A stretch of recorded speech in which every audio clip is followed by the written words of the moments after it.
Hello, everyone. Welcome back to another episode with the Crime and Coffee Couple. My name's Allison. And my name's Mike. Hello, Mike. Hey, did you like my flailing hand? It was fastly flailing hand in the video here. I've never seen anyone wave in such a way, but that's okay. I'm really excited. I'm really excited to talk to you, Allison, and you all, every single person listening and watching right now. So it's just, you matter. I wanted to let you know you matter somehow, some way. And at the very least, you matter to us because you're listening or watching or whatever it is. So, yeah, I appreciate you being here. I agree. You guys live in our hearts. Yeah. And I have a question for you. Have you been smoking Marlboro Reds with the filter out? How did you know? Behind my back? How did you know? Your voice is telling me that that's what's happening. Oh my gosh. I am been ripping darts over there by the garage, just going to lighten them up. Allison's in the bathroom. I'm going to go suck down some cigs. I've actually been smoking pipe recently. Mike used to say that to me. He's like, I feel like I want to start smoking a pipe. Yeah. I was like, you absolutely will not do that. I mean, a lot of us have those stories of like our uncles or grandfathers or something just getting down in the basement and just smoking that pipe and just packing it in. And, you know, it's such a good smell, too. I mean, for you kids, you didn't like it ever? No, my uncle used to smoke a pipe. You didn't like the smell? Not really, no. Oh my gosh, my uncle Chuck used to smoke pipes and I loved the smell. Like I was intoxicated by it, even as like a young person. I was like, man, I never even tried it. I mean, I probably did sometime in high school, but I just loved the smell of like natural tobacco. Like cigarettes smell like garbage to me. Don't do that. Yeah, don't do that, kids. Not a good idea. You know that. I mean, we don't have to tell you. It's cancer and all that stuff. Our 13-year-old got off the bus and she was saying that the bus driver was saying, is someone in here vaping? And then like almost alluding to the fact that it was like coming from our daughter's area. And I told her, I'm like, so help me God, if those beautiful little lungs that I created are being tarnished by any kind of vape. I was like, get in that house and empty all of your belongings. I'm looking through it. Did you? I was just joking. You should have. No, I trust Okay, her. I'm just kidding. She was not vaping on the bus. Yeah. And if you do vape, don't do it. It's bad. It's bad news. It's like one of those things I always harken back to the old days where like me and Allison, we were born in the 70s, late 70s. 79. Yep. So at the same time, our parents, like both our moms, my mom smoked during that period. Your mom didn't start smoking until after that. My mom started smoking when she was probably like 21 or 22. Oh, I thought it was 30. No, it definitely wasn't 30. Maybe she was like 22, 23. They got married. My mom got married 2 days before her 21st birthday. So I call BS. I think it was much later. It wasn't much later, but the point is my parents were already married at the time that she started smoking. And it was something where at her work, her coworkers would go out for a smoke break. So she would go out with them and she's just standing there with idle hands. Mm-hmm. So she was like, well, I may as well start smoking. Well, you try a little drag and it's like, okay, fine. Then you get addicted. That I know. kind of stuff gets you. And my dad's like, if you were smoking when we met, I wouldn't have dated you. And she got really mad about that. Well, I mean, I can see his point, though. I couldn't be married to a smoker. There's no way. I could date a smoker. You know why? Why? If she smokes, she pokes. That's I what don't they say. think those two things go hand in hand. I don't know, man. You better be. I don't know. I wouldn't know because I've never poked a smoke. But and you did not smoke, so No. I mean, although we did have a poke or two. Okay, twice in our life, and Yeah. that's how our children are here, and never again. That's amen to I'm that. still recovering. It was so much work. It Mentally, was like, I'm still recovering. And was it worth it? It remains to be seen. It remains to be seen. So how's life going? You Good. feeling good? I'm a little okay. Not my voice. It's a little like a sickness going on, but I should be totally fine by next week. But I'm going to miss it because I sound fantastic. Yeah, in you my wish opinion. you could keep that voice. I was making some TikToks and I'm like, no, the thing is near. And I was like, oh, man, in a world. I got a new tattoo while I was in Sedona with my girlfriends. The plan was that we were all going to go and get a tattoo, and then they started to one by one wimp out on me. And then they started to come back in. They're little wussies. All of them are little wussies. I told them, I said, hey, no pressure on my end. If you don't want to get one, don't get one. But I am getting one. You need it. Getting tattoos is so much more fun with other people. I've never gotten a tattoo by myself. I've always been with someone. It's commemorated something. And real quick, if you had to guess how many tattoos Allison has, just knowing her, especially our longtime listeners, like what would you guess? Just put a number in your head. How many tattoos do you think Allison has? And I almost guarantee 90% of you, that number is higher than you think. Well, they're just fun. I enjoy tattoos. I think they're really cool. It's a way that people express themselves. And this is a bird cage that I got, and the cage door is open. If you're watching on YouTube, the bird is flying out. And that is just to signify a couple of things in my life.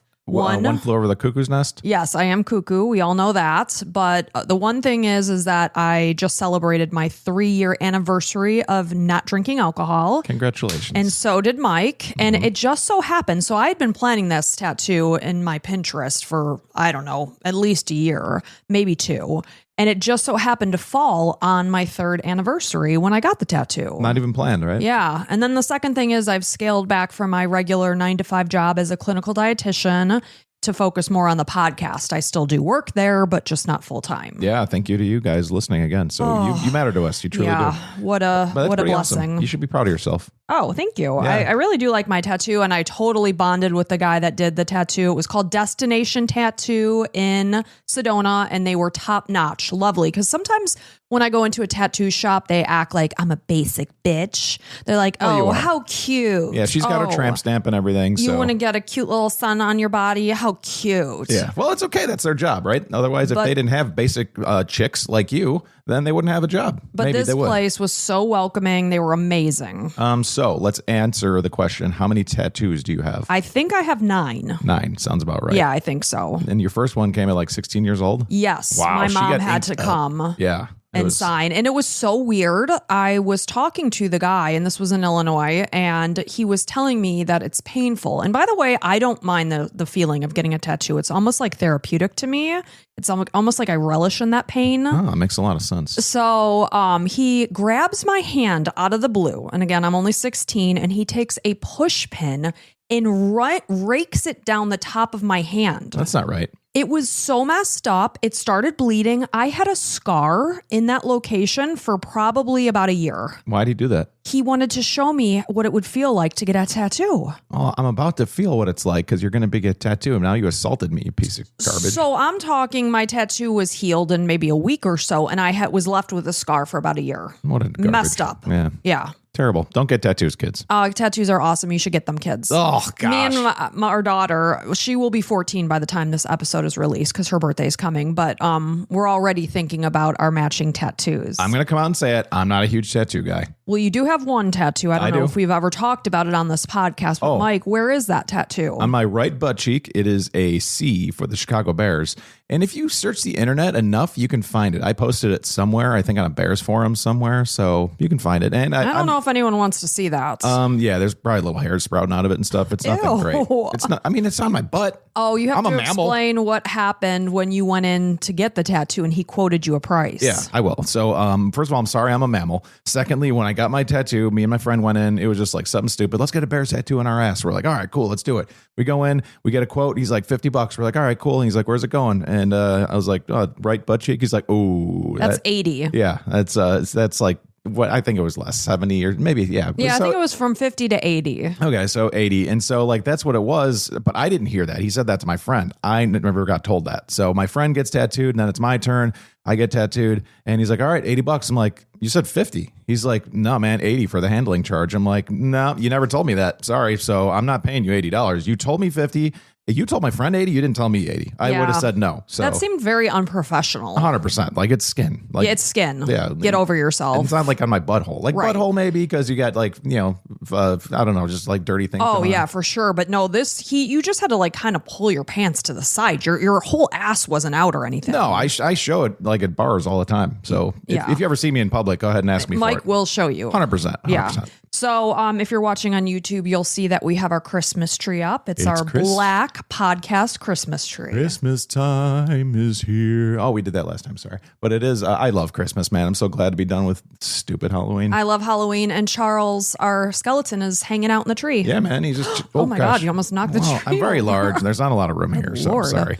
All right. So on that note, shall we dive into this cup of coffee? Yeah, real quick. I stumbled upon some old episodes of our first podcast, Basic Suburbia. Mm-hmm. And this is a little teaser. We may release some episodes at some point. I don't know. I don't want to. Allison's saying no, but I don't know. I don't want to. It's just us talking for like 40 minutes. It's pretty fun. I'm not into it. Okay, maybe patrons. Who knows? What if the patrons want it? What if the subscribers want it? I don't think so. Okay, well, that was fun. I take the fun and I squash it. She sure does. All right, so are you ready? I'm ready. All right, so this is a listener suggestion from Anna, and this is the disappearance of Claudia Lawrence.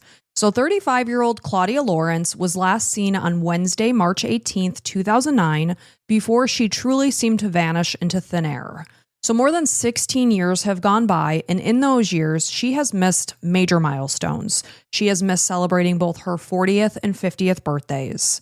Throughout those years, her home has remained preserved by her family, who hope and pray that maybe one day she might still return. I mean, based on history of things, I don't know if that's a great chance. But when someone's grieving, you can't fault them for anything. So her unworn dresses remain hung in the closet, untouched, while those, remnants of her house have been eventually pushed to the side walls. But, basically it's just really sad because this grieving family is still holding out hope that maybe Claudia is still out there. So since Claudia vanished and has been presumed murdered, her friends and family have been tortured by the thoughts of what might have happened to her. Where could she possibly be? As the investigation began, her loved ones couldn't even fathom going another week, let alone more than a decade and a half. During the initial days, they truly tried to convince themselves that she would simply turn up with some sort of explanation. Oh, I went on this vacation. It was unplanned. It was a spur-of-the-moment thing. Sadly, that didn't happen. Claudia was born in Malton, North Yorkshire, England, on February 27, 1974, to parents Peter and Joan Lawrence. They went on to divorce in 1996. She also had an older sister named Allie. So the town of Malton has strong horse racing connections, and every single Saturday, she and Allie would go for riding lessons. She had a comfortable upbringing, and since horses were one of her passions in life, as a child, she had her own pony. So the Lawrence family, they lived in a 5-bedroom home, and it had property for horses. So it sounds like her pony was likely housed on her property. And then during the winter months, they also looked after donkeys from Scarborough Beach. So their property was used as a sanctuary for these animals. I looked it up, like what's with donkeys on Scarborough Beach. Apparently children come to the beach and take donkey horse rides. They take donkey horse rides. Yeah, I know what you mean. They take donkey rides. So Claudia was described as a very happy child. She had wonderful teenage years, and these years included trips to the market square with her friends. She occasionally earned extra money babysitting for her father's friend. This is Martin Dales. And I guess his daughters, who she looked after, they looked up at Claudia and they just saw her as this like super glamorous person. So Claudia and Allie, they attended nearby private schools. And despite the fact that they were very different in character, I always find that funny how you could be raised by the same two parents and be so completely different. Yeah, and like the similar genetics and stuff. It's just a matter of how your DNA came out. Right. So regardless of the fact that they were very different people, they were also very close. So while Allie focused more on school, Claudia was more outgoing, adventurous, and brave. She loved going for long rides on her horse. She liked cleaning out stables. And although she did enjoy school, she really didn't enjoy doing the homework that was involved with it. She was an overall happy girl, and she always had a large circle of friends around her. She was just very fun and outgoing, somebody you would want to spend time with. So when Claudia finished high school, she went on to study catering. So by the time she was in her early 20s, she had worked in an array of different kitchens before she eventually joined the University of York, where she worked as a chef there.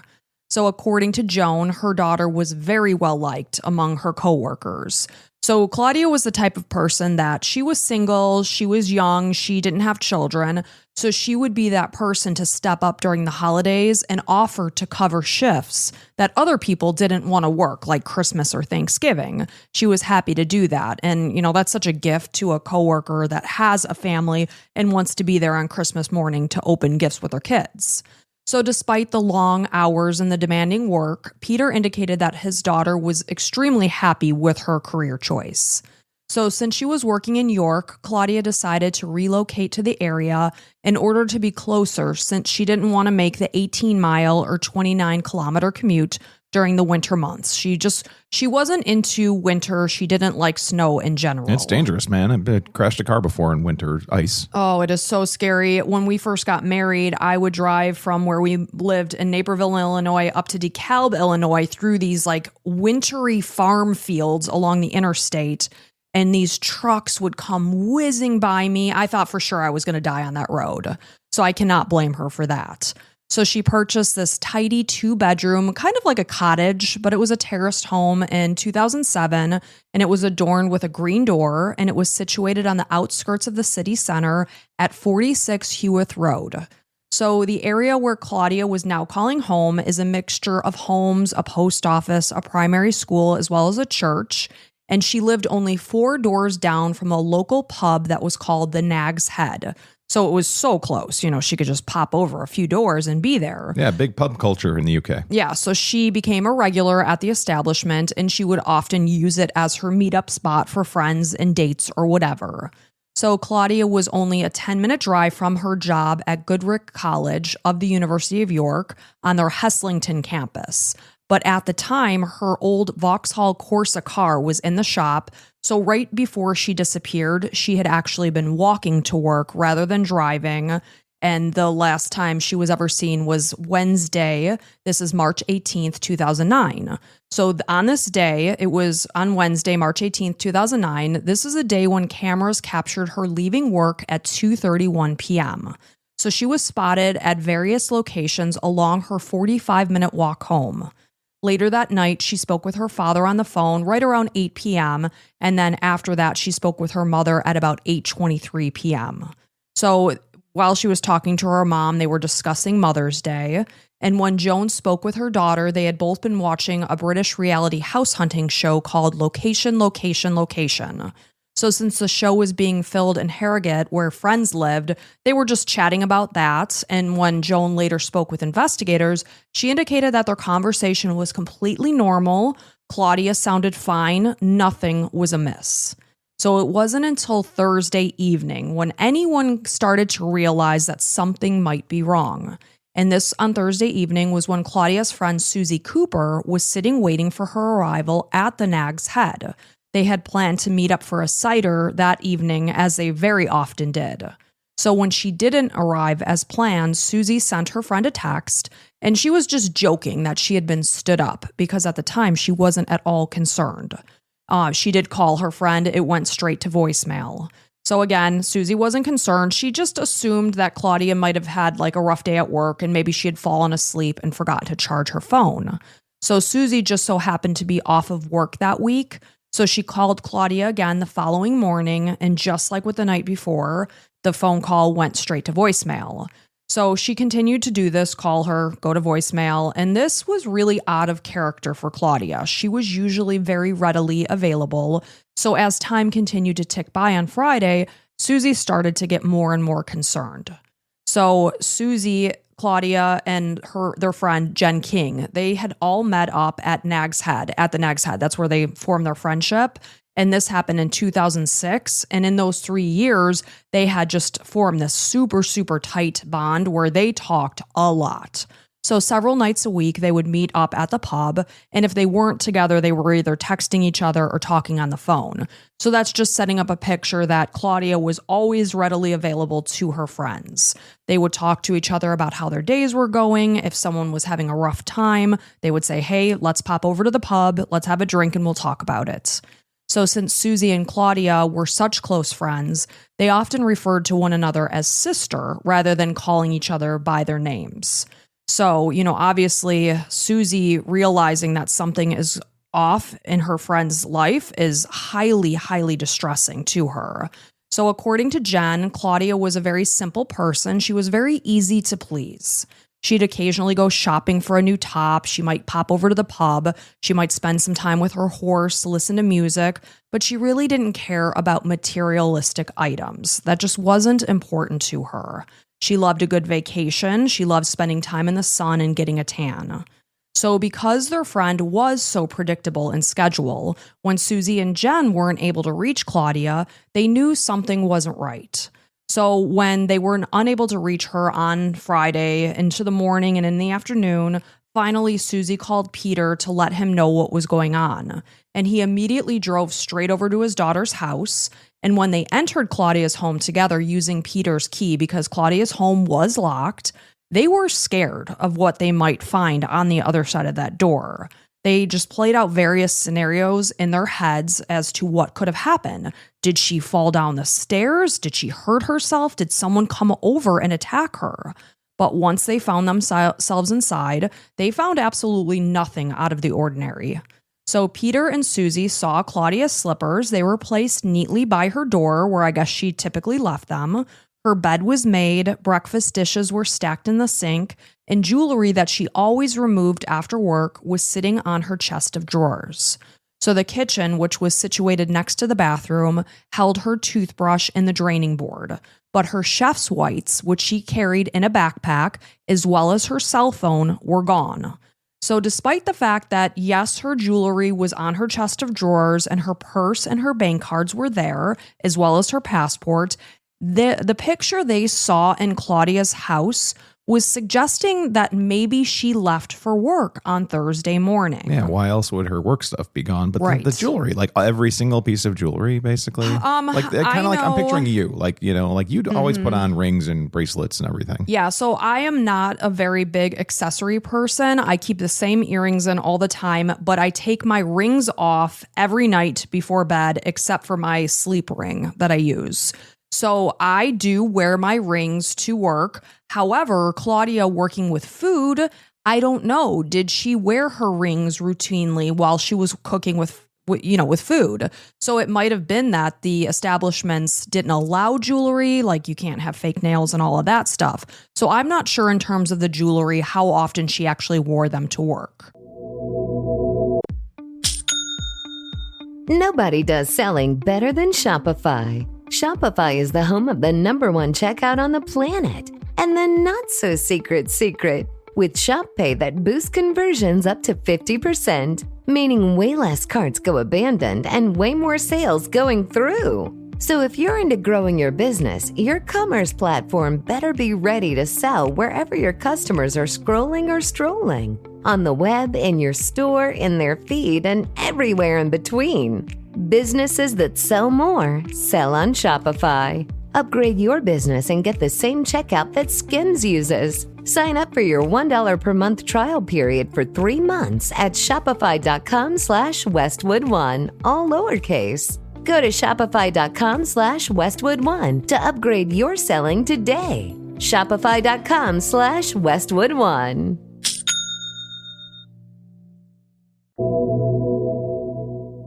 But again, her purse was there. Yeah. Her bank cards were there, but she was walking to work at the time. So it's not like she would need her driver's license or anything like that. Yeah, but it's always good to have your wallet in case you want to stop for a pint at the pub or whatever afterwards, or want to go get a top at a store. Like it's good to have that stuff. It is.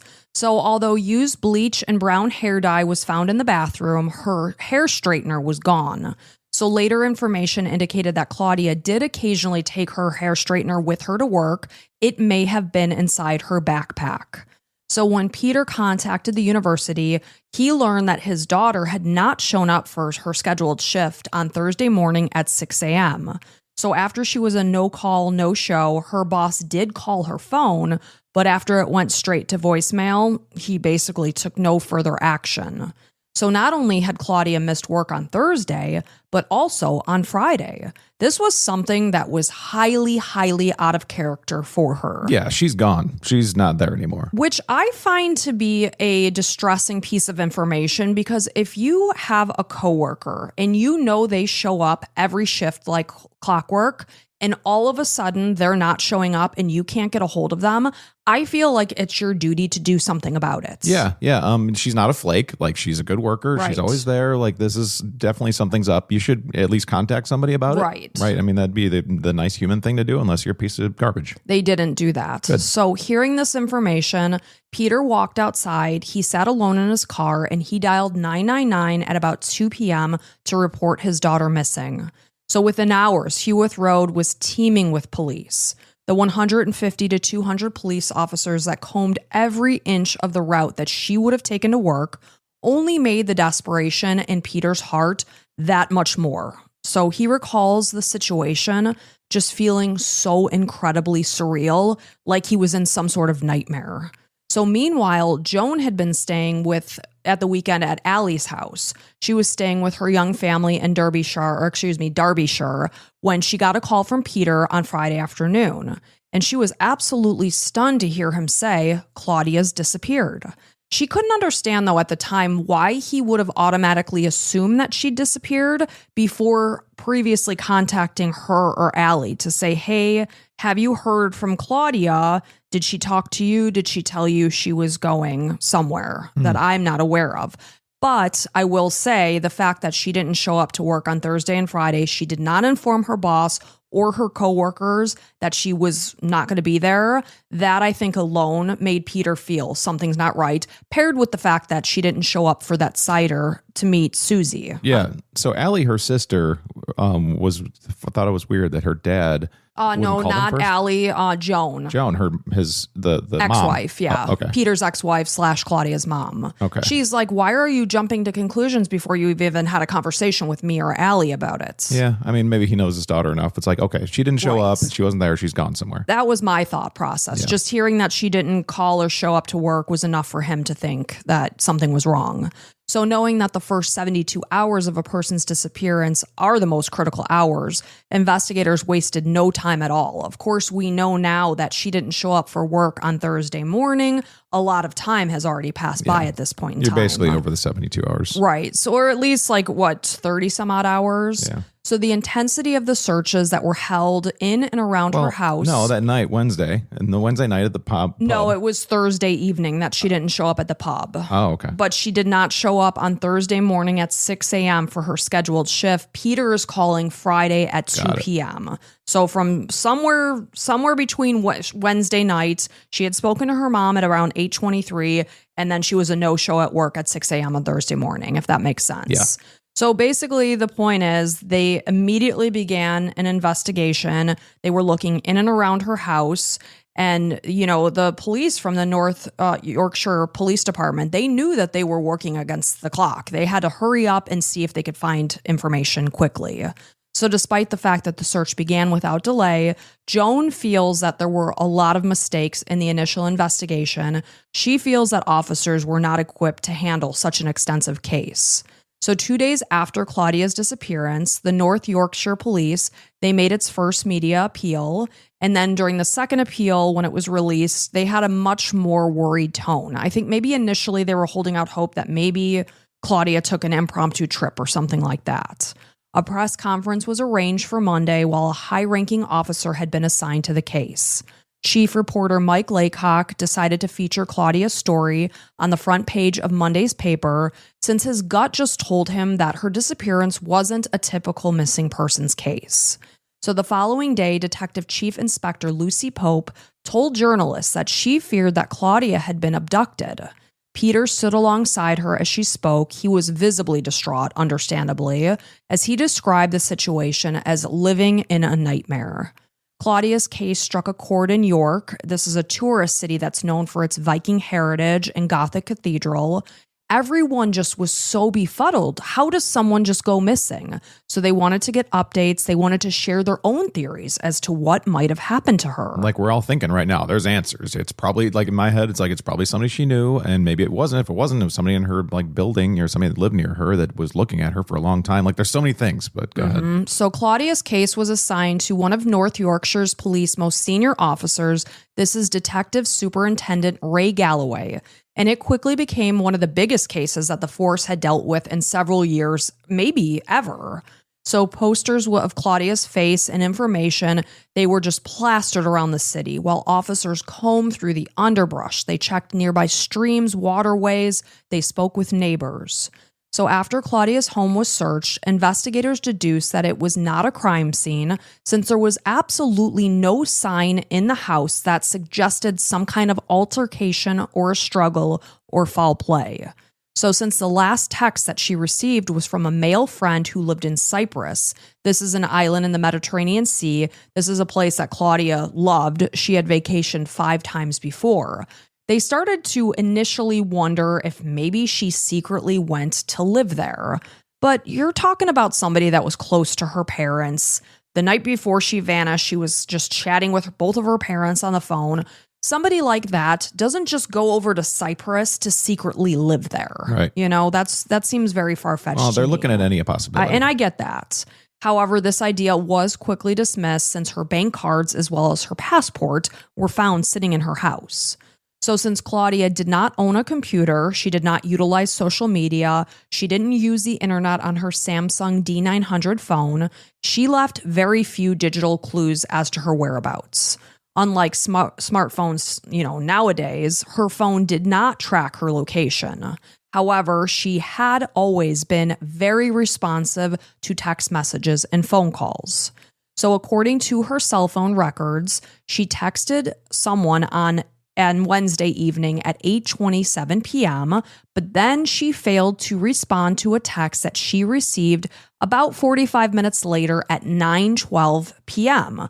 So, did she go to bed before 9:12 p.m.? Does anybody know her typical schedule? Like, does she normally do that? Nobody said that. And that wasn't the night she was scheduled to go to the pub. That was the next day, right? The next day. So that was right after she talked to her mom. Mm-hmm. What time did anybody say what time she normally goes to bed or anything? No, that was never mentioned, but everybody can be different. You could have had a previously horrible night's sleep, and at 8 o'clock or whatever, she was on the phone with her mom right around 8:30. So say she hung up with her mom after that call and she's like, man, I'm super tired. Even if that wasn't her normal routine, sometimes we're just really tired and we go to bed earlier. Yeah, but you look at the law of averages. Sure. Yeah. Like if you told me, someone said about me that I missed a text at 9:12 p.m. Completely possible. Completely possible because I normally go to bed around 8:30 p.m. And probably normal, I would say. Right. I'd say that's pretty normal. So the point is she's chatting with her mom around 8:30. She sent a text message at 8:27 p.m. on Wednesday, but then at 9:12 p.m. she never answered that question or that text. So analysis of her phone shows that it was deliberately turned off at 12:10 p.m. the following day, Thursday. 12:10 p.m. So noon. Like a little afternoon. Okay. Yeah, afternoon on Thursday. So this is before anyone knew anything was wrong because she had yet to miss that meetup with Susie at the pub. And this is pointing to, likely that she probably went to sleep then that night. Possibly. So the point is, according to research, her phone did not track her location. Right. So, that's something to consider too. Whereas nowadays, if someone took me with my cell phone, you would see that it pinged somewhere else. And in 2009, people aren't thinking about the phone being tracked either. Whereas Perhaps now, not. it is. You know it is now. So the point is, on Thursday afternoon at 12:10 p.m., it was deliberately turned off. It was within an 8-mile radius of York. So it could have been right there, right by her house. The point is, it had not traveled far. So Claudia's phone has never been recovered. It never pinged off towers along her route to work. Although, again, the information here says it didn't track her location. So the pinging is different. It's not. There's no GPS, but the cell towers, as you're would still traveling, ping it'll off connect to different cell towers. So it never pinged off of different cell towers on her way to work on Thursday. So detectives were initially certain that Claudia left for work on Thursday morning as scheduled. This is March 19th.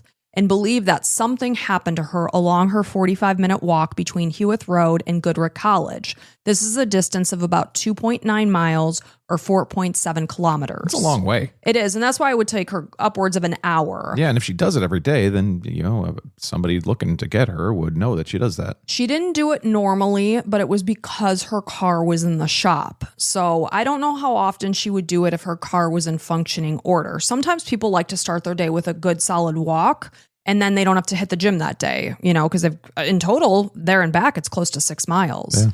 So since her shift began at 6 a.m. and she normally left to walk at about 5 a.m., it would have still been dark outside. Records indicate that the sun rose that day at 6:09 a.m. I will tell you that backpack was missing with her chef whites in it. And someone made a comment on Reddit that indicated that there's certain places in the UK that require food service employees or chefs to change on premises so that they know that they're being put into clean clothing. So whether or not Claudia did that, I'm not entirely sure. Did she walk in her street clothes, get to work, and then change into her chef's whites? Not entirely sure about that. Wouldn't a reporter somewhere talk to her place of work? You and would ask think that? so. That information is not available.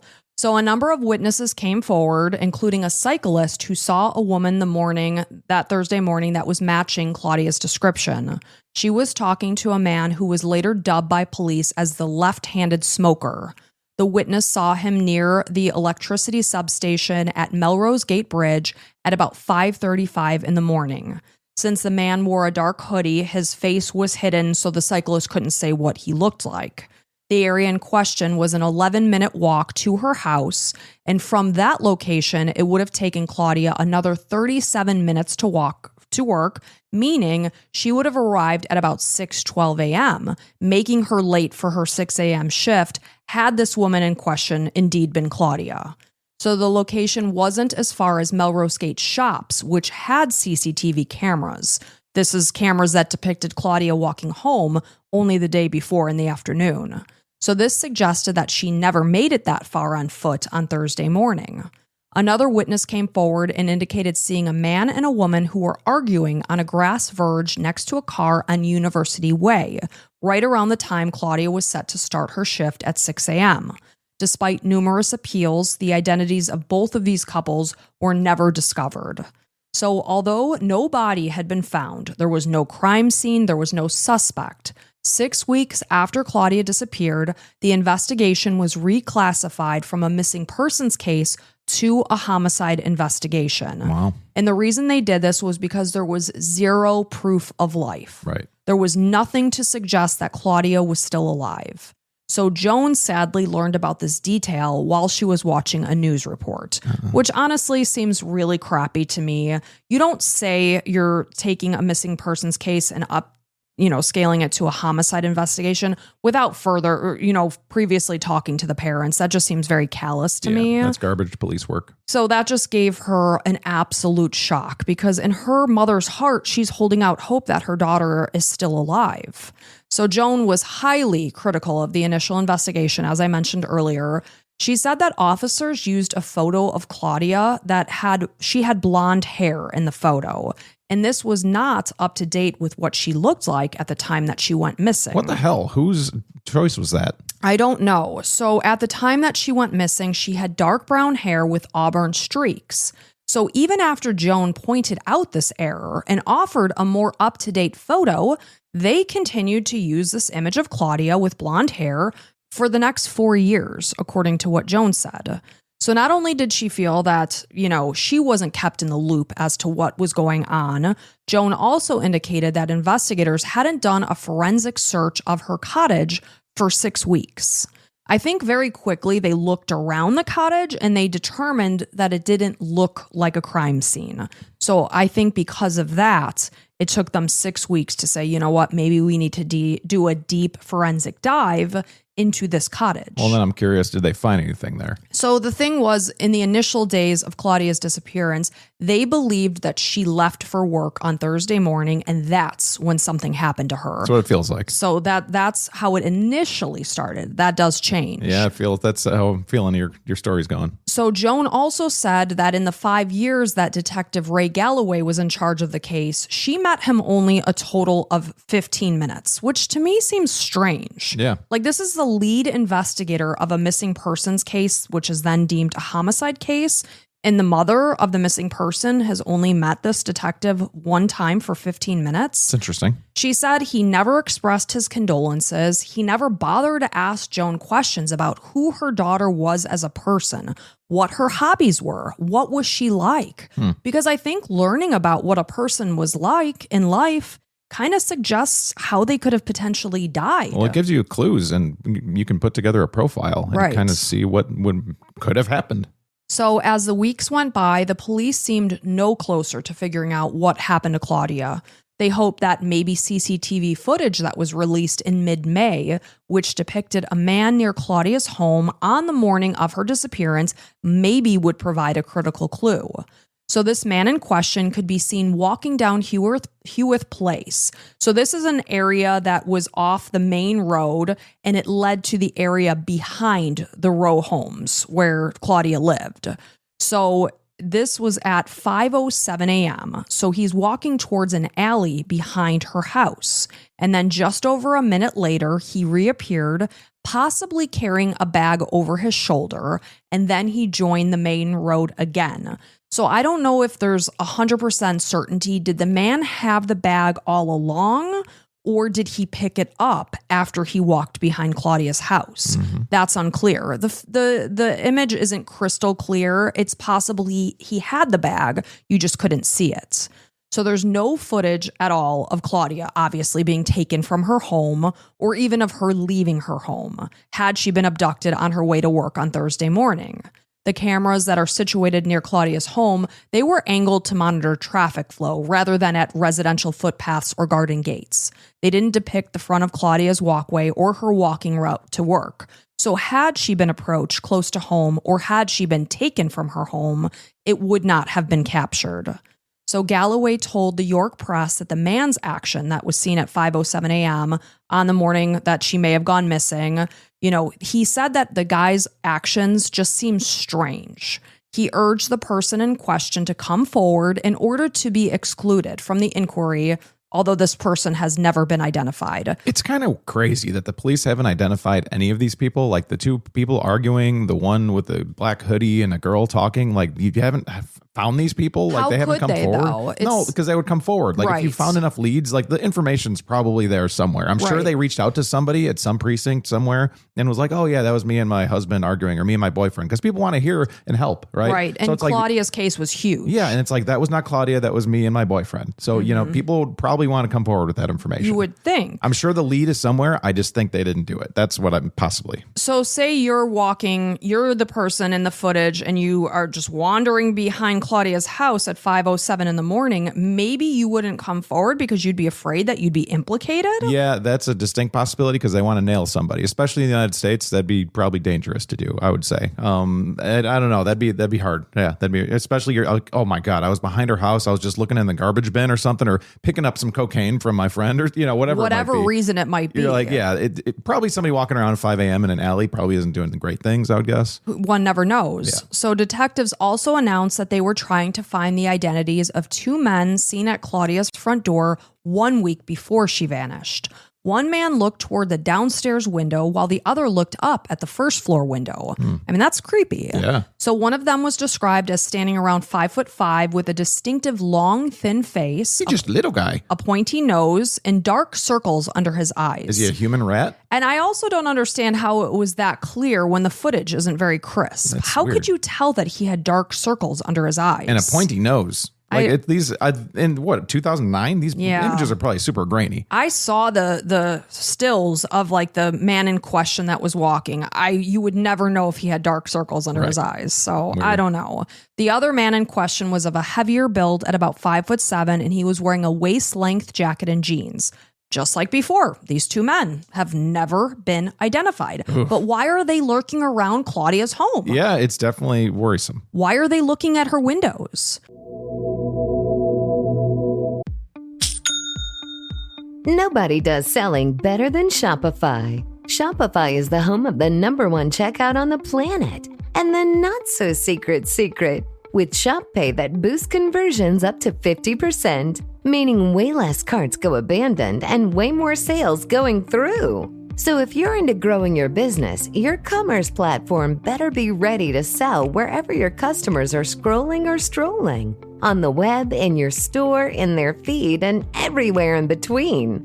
Businesses that sell more, sell on Shopify. Upgrade your business and get the same checkout that Skims uses. Sign up for your $1 per month trial period for 3 months at shopify.com/Westwood1, all lowercase. Go to shopify.com/Westwood1 to upgrade your selling today. Shopify.com/Westwood1.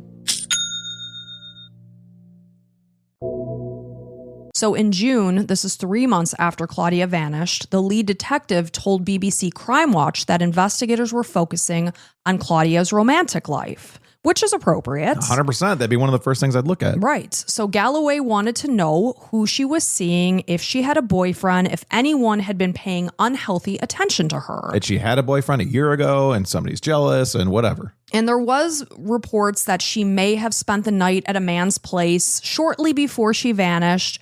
The identity of this person has never been publicly revealed. Oh, okay. I was going to say, they never found out who it was. It's like, oh my God, do they know anything? Yeah, no, they just never revealed it. So he must not have ever been a suspect. So, she was just kind of freely dating, whatever. So they were just trying to pay more attention to her personal life. And in a second appearance on a show, Galloway described Claudia's relationship as complex and mysterious. So these vague yet suggestive terms immediately became the subject of tabloid headlines. And with this, rumors began to swirl. Complex and mysterious are very loaded words. I know. So these tabloids gave this air of suggestion that Claudia somehow deserved whatever happened to her. Former Metropolitan Detective Chief Inspector Clive Driscoll believes that Galloway's comments turned public opinion against Claudia and had a detrimental effect on the investigation. He believed that Galloway went about it the wrong way and should have phrased things differently. You do have to be careful with your words. Yeah, this is the Galloway guy that didn't talk to the mom, right? Yes. So like he's clearly not good with people.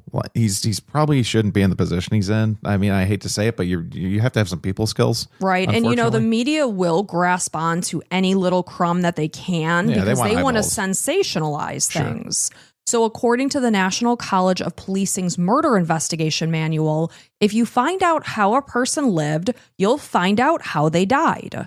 It also indicates in the majority of cases, as a lot of us know, there is a prior association between the offender and the victim. Most times the victim knows the person that did something to them. Right. Understanding a victim's lifestyle and their routine is key to finding out why or how they died, as the majority of women are killed by a partner or ex-partner. Yeah, men are crazy, man. We have testosterone going through our veins, and the ones that are off their rockers, as we know, every single week, they do some bad things. So this made some defend Galloway's focus on Claudia's love life. I don't think anyone could defend him focusing on Claudia's love life. That's like Or not defend him. But yeah. no, like him focusing on Claudia's love life is Is a great very idea. important. Yeah. I think it's not that fact. It's how he worded Yeah, what staying he said. mysterious and complicated or whatever Complex, he said. I think it was. The best idea is like if you don't have something real to say, just say we're looking into it. It's been a challenge, and that's it. Leave it at Leave that. it at that. Once you're leaving complex, and it's like you're opening a can of worms. I agree too. It's very cryptic. So those that were defending Galloway indicated that he would have been failing as senior investigating officer had he not pursued it. No, I agree. And that's you not the just point. said the wrong thing, stupid Right. ass. Like Galloway, you're a dumbass. You're stupid. You don't like you really shouldn't be in your position to talk to the media. Like go ahead. Maybe you're really good at your job, but you're terrible with people. Right. It's just not saying words properly. So, however, once information is put out to the media and the public, the control is gone as to how the press will potentially slant the information. So, according to the phrasing of some journalists, they describe Claudia as a scarlet woman or a homewrecker. Her romantic life and alleged affairs were represented in the press as being key relevance to her case and her status as a victim. According to a criminology lecturer at Lancaster University, this is Dr. Charlotte Barlow. So according to Dr. Barlow, these negative terms are only really used to ever describe female victims. So this gives a suggestion that somehow this female victim, being this, in this case, Claudia, is responsible for their fate. It's crazy that even like I'll make a TikTok about this. Somebody will be like, yeah, well, she was a hoe. It's like, whatever. I'm not saying that at all. I'm just saying, for example, somebody might say something about a woman and it's like all of a sudden it's never okay to like have somebody abducted and murdered. And like, that's just, we all agree on that. So why are we even focusing on that part? Right. She could have like been with several married men, not saying she was, No. but even so, you don't deserve to be killed. That's so absurd to me, but that's what happened in Claudia's case. Like we can all agree that that's still, she can't be killed no matter what the situation, right? So it's like, okay, well, let's stop talking about that since Yeah. it doesn't matter, right? I don't give a damn who she was dating. Right. What happened to Claudia? Right. Whatever happened to her, she did not deserve. We can't just take people from their homes and murder them. So rather, the blame and focus should always be on a perpetrator. I was talking to you about this recently because we were talking about the shame women feel when there's a sexual assault against them. And I said, I wonder where that came from. Like, why? And I'm not saying that you shouldn't feel the way you feel, but I'm just saying, where did that come from? Like, if I'm attacked and sexually assaulted, why do I have shame? Well, why would you think? It's got to be the way people are making victims feel. That's what it is. No, like let's say it happened to you. Like, why would you not come forward initially? You probably would, right? You want to think that you would, but like, what are some reasons you might not? You don't want people to think about you in a certain way? Maybe I don't want to be looked at as a victim. Right. But honestly, back in the day, there was a lot of talk about what a victim was wearing when they were attacked, as if that should matter. I don't care if I have a friggin' bikini on while I'm walking down the street. Don't effing touch me. Right. Is what it comes down to. It's not like free range. Like, oh man, this chick can be fondled. Nope, still can't. We're still in a society here. Right. So the point is, all of this negativity that was being swirled in the media about innocent Claudia, all it did was tarnish her reputation and intensify the pain that her already grieving family was facing. So according to police, they believe that over the years, Claudia had several lovers, something that wouldn't be unusual for a single woman who was dating. So when there were suggestions made that she was the other woman, she was painted in the press as someone that her friends didn't even recognize. They were like, this is not Claudia. Well, right. You got to ask the sisters that hang out at the pub. Like, Right. Is this who she was? Like, ask them. They would really know her. They talk to her every single day. Exactly. So the way that Claudia was being depicted in the press was not at all who she was as a person. Susie firmly believes that if this had been a man that went missing, their lifestyle, their dating routine would never have been broached. And it may have been, and it may have been probably celebrated a little bit, being like, this is a man of the town. He was, well liked, and he was attracted many women. That's what it would be, and I know it would be, and that's horrible. And It's I'm sorry. disgusting. So according to Jen, when the media began focusing on her friends' personal relationships, they no longer highlighted the fact that Claudia was a wonderful person, a loving daughter, a sister, a friend, and a chef who went to work each and every day, regardless of the fact if she woke up feeling terrible. She didn't want to leave her coworkers in the dust. Like, she I know- stepped up and covered holidays for people. I know we always sensationalize and like try to remember people as really good people, but it genuinely sounds like she was a pretty decent human being. Yeah, absolutely. And obviously we highlight people's good points when they die because everybody was, what do they say? Don't ever be a ray of sunshine, or like, if you light up a room, don't light up a room because you will die. Right. That's like a joke because everyone who's been murdered lit up a room. Right. But the point is, her reputation was being terribly tarnished in a way that was just outlandish to everyone who knew Claudia. It's almost like it benefited the police a little bit since they haven't found her, and it's almost like, yeah, well, she didn't matter as much because of this and this. It's like, okay. So the North Yorkshire police began to focus on the motive of jealousy and revenge, thinking that, maybe somebody who had a bone to pick with her in their relationship came back to do something to Claudia.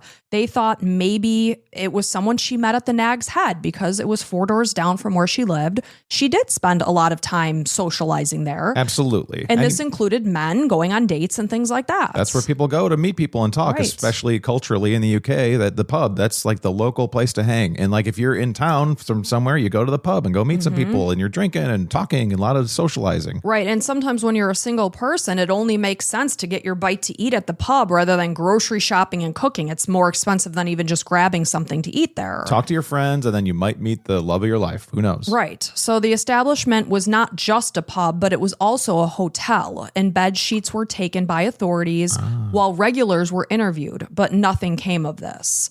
So theories began to swirl about the University of York's Ron Cook Hub. And this is a building on campus that was being constructed in 2009 with an intended purpose of serving as a gathering spot for creativity and interaction. It's this beautiful building. I think it was like 21 million pounds to build. So the point is, it was actively under construction at the time that Claudia went missing. So there were speculations, theories that maybe Claudia was involved with someone who was helping to build this hub. Staying at the hotel and all that stuff. Exactly. So there were theories that maybe she had been murdered and they knew that this was the time to do it because they knew that concrete was being poured. So there's theories that maybe her body was dumped in an area where then concrete was poured. Can you imagine? It's awful. So as time continued to pass, leads started to dwindle, as they do, because time goes on, memories fade, possible suspects might die, they might move, whatever.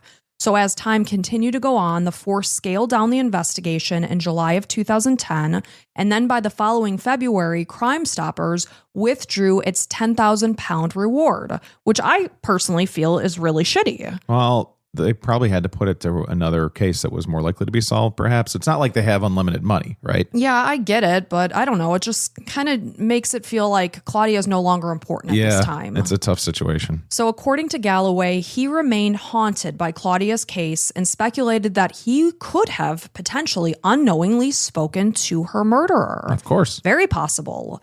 So in 2013, 4 years after Claudia vanished, a newly established major crime unit took a fresh look at Claudia's case under the supervision of Detective Superintendent Di Mallon.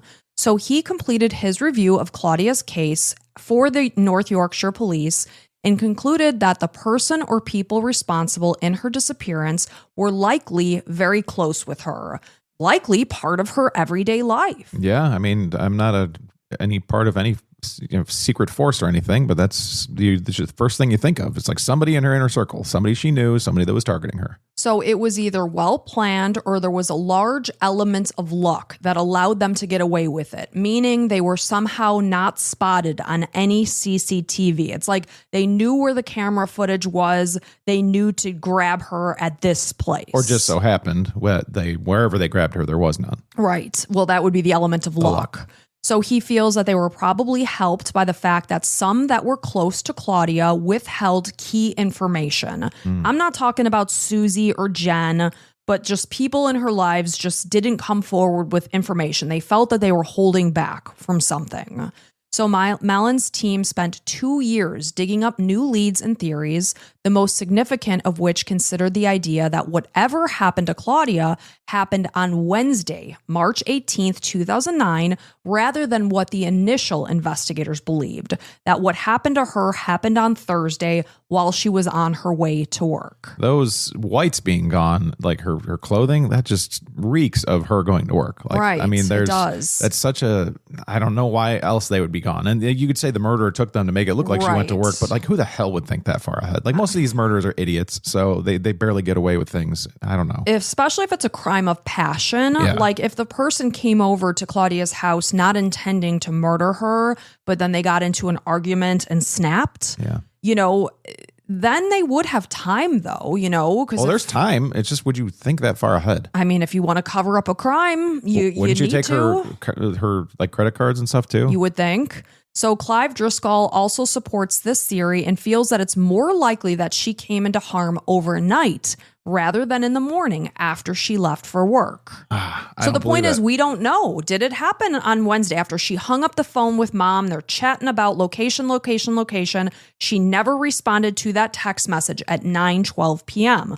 Was she simply sleeping, or had something happened to her between 8:30 p.m. or whenever she hung up the phone with her mom and 9:12 p.m.? Yeah. We don't know. Yeah, and it's completely possible because they did focus on her going to work, and it's like maybe you're missing and looking for the entirely wrong thing the whole time. Right. So it's possible that after she ended the phone call with her mom and sent her final text on Wednesday night at 8:23 p.m., something could have gone horribly wrong. I wish they had a reason to explain why her clothing was gone. I know. So Claudia's home was re-examined 6 years after she vanished using techniques that hadn't been available to the original team.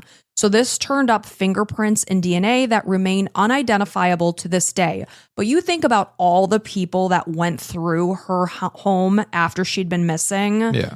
I mean, who knows how many people were touching things, leaving their DNA behind. Yeah. So officers combed through the alley behind her home on their hands and knees, as it's likely that if something happened to her on Wednesday night, the person would have utilized the alley. Sure. The point is, like this, they're on their hands and knees so many years after. This is 6 years after. Yeah. We're talking about snow, rain, whatever kind of, things may have been back there could completely be degraded by this time. I give them credit for trying. Yeah, I do too. But I guess I wonder why weren't people on their hands and knees 6 years earlier? Yep, because you can't go back and change things. I think they were just so dead on the fact that they thought whatever happened to Claudia happened after she left her house on Thursday morning. And that's why they weren't on their hands and knees in that alleyway. Right. So The review also unearthed additional CCTV image that was similar to those released in the original investigation of that man that I mentioned that was seen near Claudia's home on Thursday morning, walking behind her house in the alley at 5:07 a.m. and then coming out 1 minute later. So the new footage was recorded by the same camera during the previous evening and appeared to show the same man. And I did see images of the guy Thursday morning versus Wednesday evening that look like the exact same person. So he walked onto Heworth Place, and out of shot before reappearing about a minute later. He stopped briefly while someone up ahead walked across the road, as almost like he didn't want to intentionally cross paths with this person. Mm-hmm. So this footage was recorded on Wednesday, March 18th at 7:15 p.m., just about an hour before Claudia spoke with her parents on the phone. So at that point in time, she was alive and well. We know that for sure. But it's just odd that this person was trolling around the back of her house Wednesday at 7:15 and then again Thursday morning at 5:07 a.m. What was he doing? That's the question. Was he scoping it out? Was he seeing? And obviously they haven't seen him before that or after that, right? Because they would probably look at the cameras and you would imagine, but I don't know how often they were recorded over or whatever. Yeah. They did have that footage of the men that were staring down and up 1 week earlier, the pointy nose and different the stocky. Camera. Yeah, exactly. So in 2014, 5 years after Claudia vanished, police made their first arrests. So in the weeks before she vanished, Claudia's phone had been traced to an area in North Shields on Tyneside where a home was searched. And then the cellar of the Acombe pub in York was also dug up. Why they thought those things, they never released the details of. But regardless, nothing suspicious was found when they dug up this cellar. So a 59-year-old man was held on suspicion of murder, and a 46-year-old man was held on suspicion of perverting the course of justice. I will tell you that both were released later that year without charge. So over the years, a total of 9 men have been arrested in connection with Claudia's disappearance, but none have faced any charges. There were also suggestions that she may have been the victim of a serial killer named Christopher Hallowell. So the same year, police received or released CCTV footage of a car that was seen near Claudia's home on Thursday morning, March 19th. It was an old-style silver Ford Focus that was driving along Heworth Road at about 5:42 in the morning, and then it was seen braking as it approached her home. I will tell you, had she been around that area at 5:42, she was definitely going to be late for work. Yeah. So investigators have also attempted to find the owner of a white Vauxhall Astra, which is a compact car. It was seen on CCTV on Wednesday night, March 18th. It was parked opposite of Claudia's house at 9:01 p.m. It remained there for at least 30 minutes until it drove off at 9:37 p.m. So this is right in the time frame of the last text message that Claudia received versus the one that she did not answer. And just like always, the owners of both of these cars have never been found. Well, now they're too far gone, and I don't know if they were looking at that footage before, but it's years and years later. It's very possible that it has absolutely nothing to do with Claudia's case, and it's also very possible that it does. Well, yeah, and if I'm anybody in that area and I hear that 9 men have been arrested and nobody charged, I'm not telling the police anything. Which is sad, because if you were dropping a casserole off at your girlfriend's house and you had nothing to do with what your car was there for. At this point, there's zero chance I'd come forward. I'm sorry, but I don't want to be arrested and detained and away from my family. So the following year in 2015, hopes were elevated when 4 local men who frequented the Nag's Head were arrested on suspicion of murder. However, in March of 2016, the Crown Prosecution Service abandoned the proceedings, citing a lack of evidence. So in late 2018, 9 years after she vanished, police announced that attempts to obtain DNA from a cigarette butt that was found in Claudia's car had come without matches. So Claudia herself was not a smoker, and according to her mom, she would have never allowed someone to sit in the car with her and smoke because she hated the smell of it. Her car was in the shop at the time that she disappeared. But, whose cigarette butt was this. It'd be very strange if you found a cigarette butt in my car. Oh, absolutely. Because I don't smoke and ain't nobody smoking in my sweet baby Jade. Well, it used to be the same for me until I started smoking recently. Yeah, you're doing it behind my back, though. Wink, wink, nudge, nudge. So despite the thousands of names and statements that were recorded, hundreds of interviews and searches, police were still missing the crucial piece of the puzzle. Detective Mallon has no doubt that there are people who know or have strong suspicions about what happened to Claudia, because people are not very smart. They like to talk.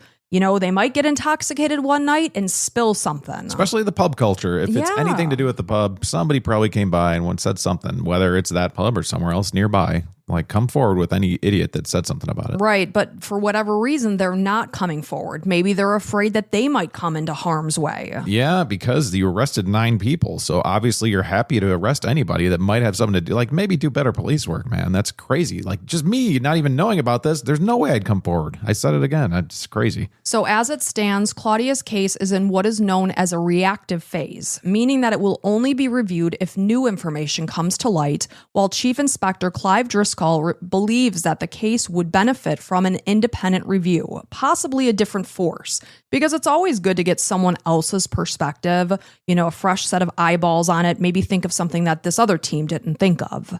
So this would allow, like I said, new perspectives to potentially provide some answers as to what happened to Claudia.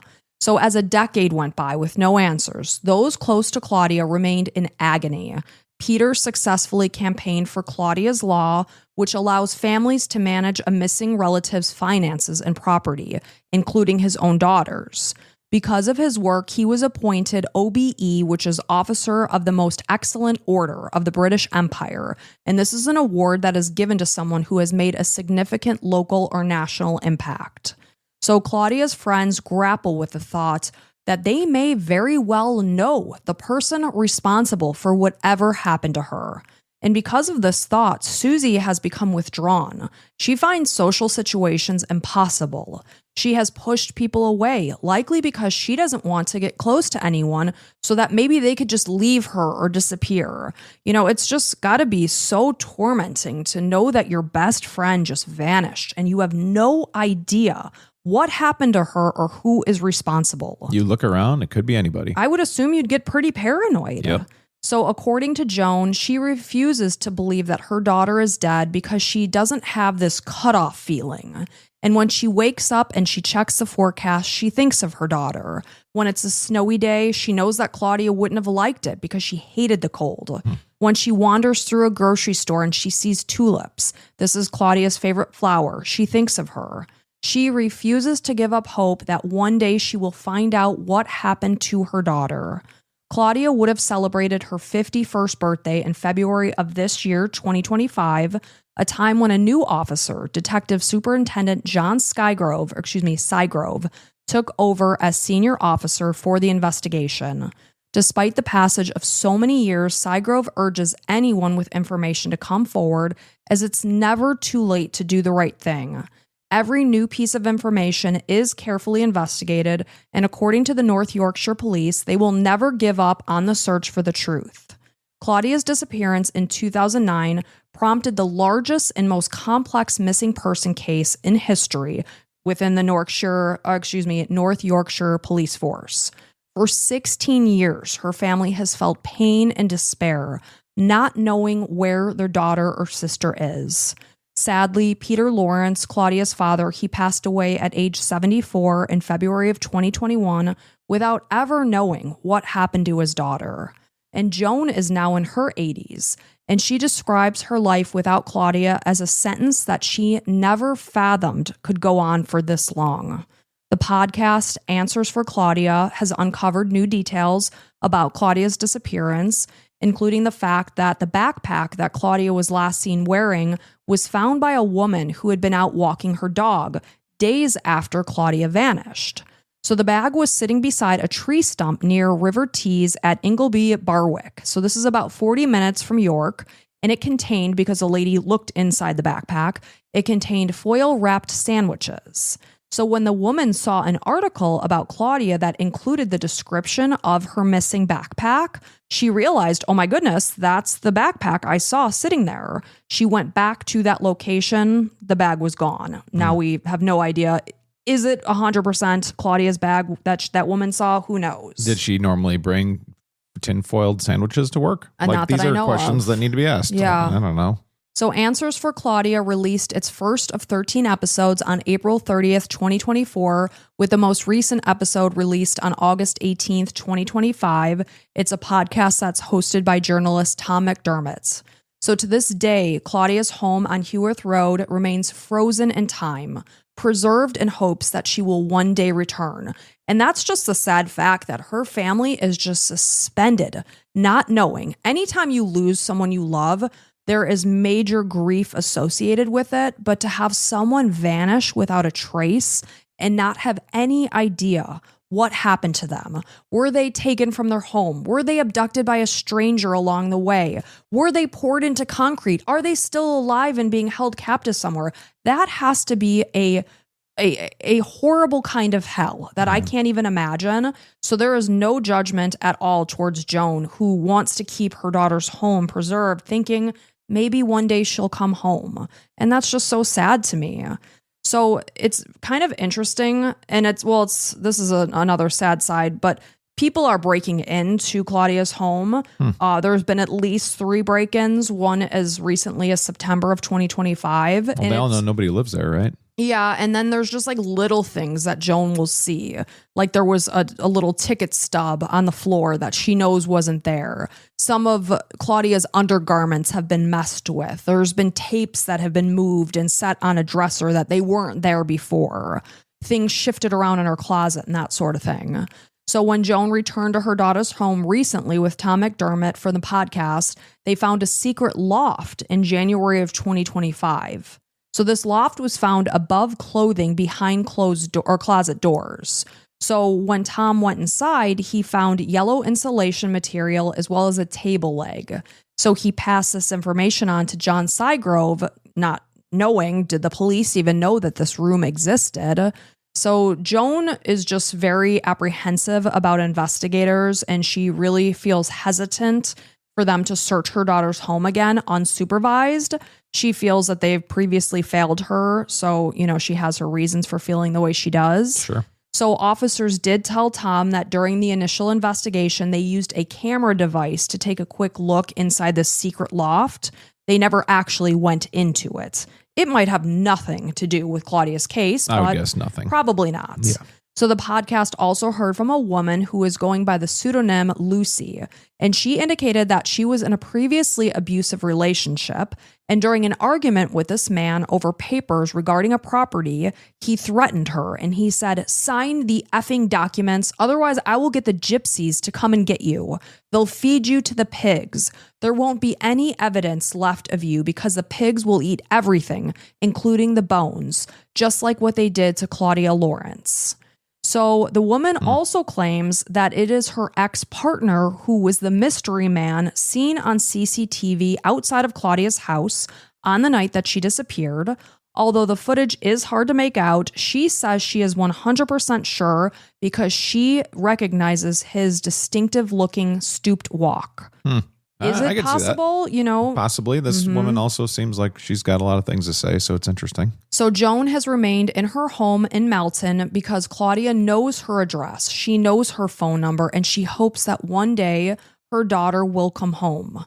She also keeps her landline running since Claudia knows it by heart, and she believes that her daughter is out there and that she may have been abducted. Maybe she's being held somewhere, but 16 years have gone by. So anyone with information that could assist in investigating in this investigation is urged to come forward and can do so anonymously at www.crimestoppers-uk.org. And then please quote Claudia Lawrence, when providing details. And although 16 years may have gone by since Claudia went missing, someone out there knows something, and her family deserves answers. And that is the sad and tragic disappearance of Claudia Lawrence that remains unsolved to this day. Yeah, man, a lot of things to think about. Like I kept saying, I know it's, you might be thinking like, Mike, you're like potentially hurting people from coming forward for things, but I wouldn't go to the police with anything. But there's better options like this crimestoppers.uk.org. That's a much better option to go towards. Or also this Tom McDermott podcaster guy who's a journalist. I don't know if he's like a real, like a study journalist or not, but whatever. I think, he's clearly looking for things to bring up on the podcast with the attic and thing. That was interesting. But I would go to him or Crime Stoppers. Like if you feel Crime Stoppers is too close to the police that are just looking to arrest somebody, then just go to Tom McDermott and tell him. And I'm sure he'll keep things very quiet, but he'll have more information and then he'll be able to pass it on to the right authorities. So I think that'd be the best way to go. Now, and we've got Joan, unfortunately, man. I mean, I don't know if this is good for her to keep all these hopes alive. I think closure, I don't know, psychologically, hopefully she's talking to a therapist. It's got to be very, very crushing. I mean, just not to have any answers. I think we all can realize that she's probably never coming home, unfortunately. But if it helps Joan to keep things alive, whatever you got to do to just keep yourself going. Yeah, I can't even imagine, you have children and you have these images of them having this happy life. And Claudia was doing that. She was a happy woman. She was a chef. She was doing it and living her life. And then one day you talk to your daughter in the evening and that's the last time you hear from her.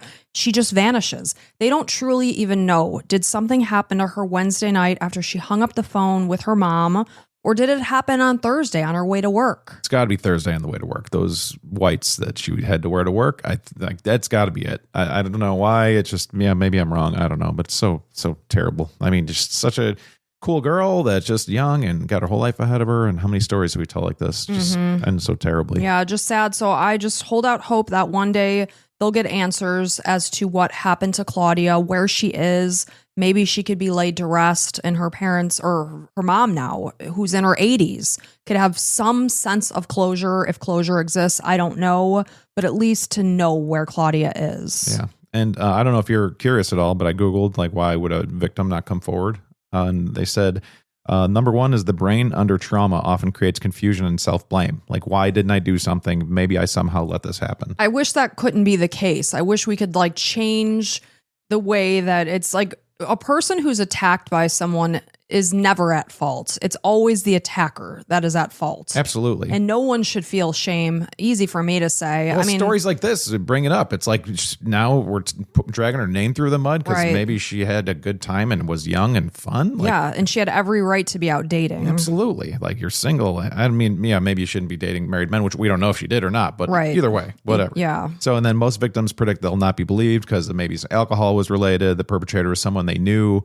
And there was no physical injuries. So they're like, sweep it under the rug, whatever. And then shame is a powerful silencer. Yeah. And I'm not blaming a person for feeling the way that they do by any means. I hope to never know that feeling. I know. As a man, it's, it's almost a 0% chance. But as a woman, it's got to be terrible. I'm sorry. So. But anyway, thank you guys so much for being here, for listening, for supporting us. We appreciate each and every one of you.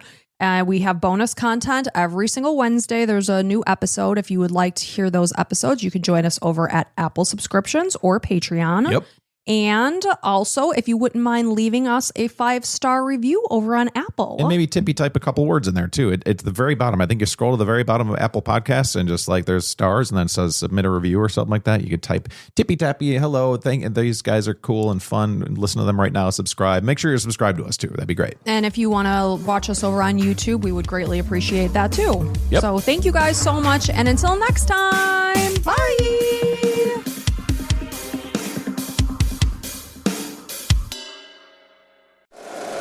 If you like the show, please take a moment to rate, review, and subscribe. It really does help the show to grow. Thank you for listening.